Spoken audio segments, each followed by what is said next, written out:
ఓకేలే, ఉంటావు కదా ఇంటికాడనే? సరే సరేలే.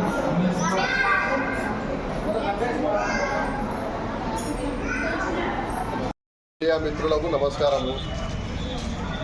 ఈరోజు మన ఆళ్లగడ్డ పట్టణంలో ప్రభుత్వ ఆసుపత్రి పరిస్థితిని చాలా ఘోరంగా ఉంది.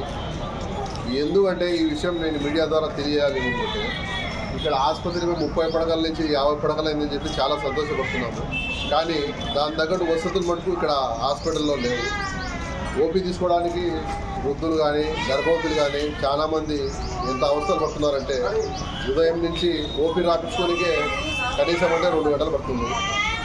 ఇది ఒక ఇట్లనే కొనసాగుతున్న ఇక్కడ ఆసుపత్రికి రావడమే చాలా దురదృష్టమని మేము భావిస్తున్నాము.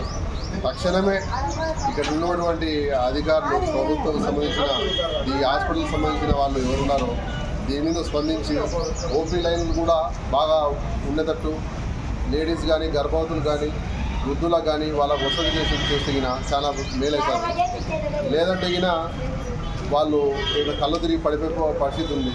దీన్ని ఖచ్చితంగా ఈ మీడియా ద్వారా పాలకులకు, ఇక్కడ ఉన్నటువంటి రాజకీయ నాయకులకు ఈ మీడియా ద్వారా ఈ యొక్క మీడియా తరఫు నుంచి వాళ్ళకు చేరవేసి ఇక్కడ ఉన్నటువంటి బాధితులు ఎవరున్నారో ఆ బాధితులు నేను కూడా ఒకరిని ఉదయం నుంచి నేను కూడా మా అబ్బాయిని చూపించుకోవాలని చెప్పి 10:30 నుంచి ఇక్కడికి వస్తే ఇప్పటి వరకు ఓపీ దొరికింది.